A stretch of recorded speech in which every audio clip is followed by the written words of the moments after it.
Guys, Assalamualaikum. Abang Jai dekat Up5 Performance Garage. Okay, ada benda Abang Jai nak tanya Angah Up5 hari ni. Assalamualaikum Angah.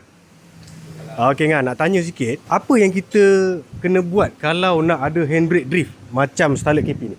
Nak kena ada handbrake pump. Handbrake pump ni Handbrake pump dengan lever. Okay, handbrake pump dengan lever handbrake nak tarik. Handbrake. Betul, ni memang panjang macam ni? Ini custom lah, tambah.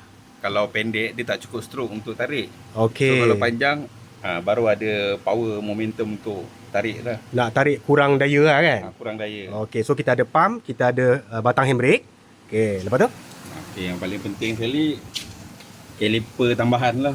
Caliper tambahan Okay, sekarang dekat sini ada dua caliper. Dua caliper tambahan. Original kat depan, tambahan kat belakang.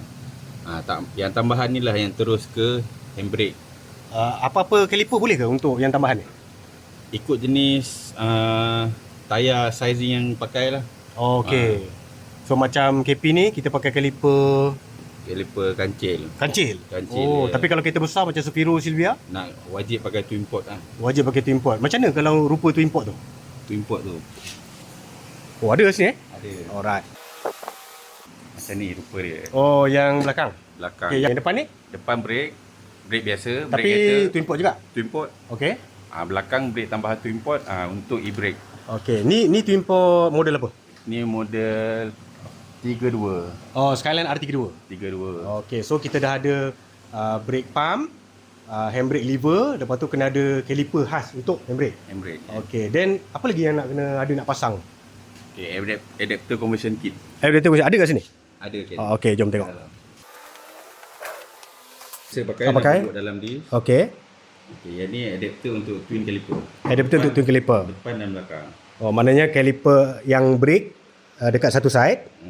Lagi satu side kita pasang caliper untuk handbrake. Handbrake, ya. Okay.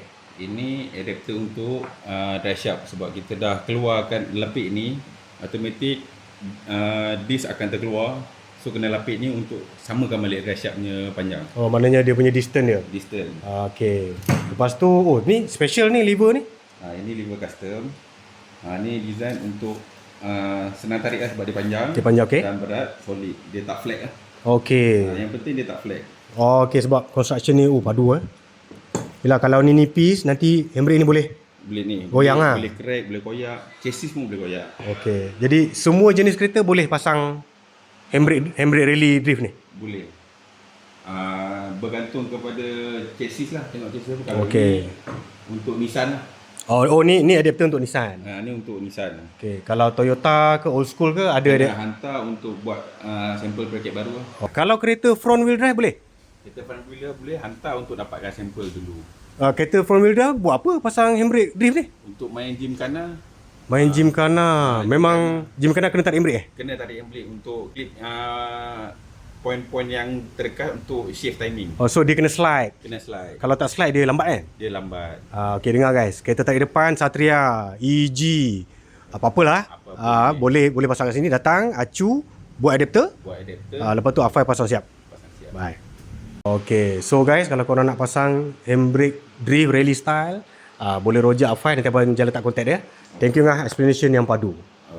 Itulah dia komponen yang kita perlukan untuk drift handbrake.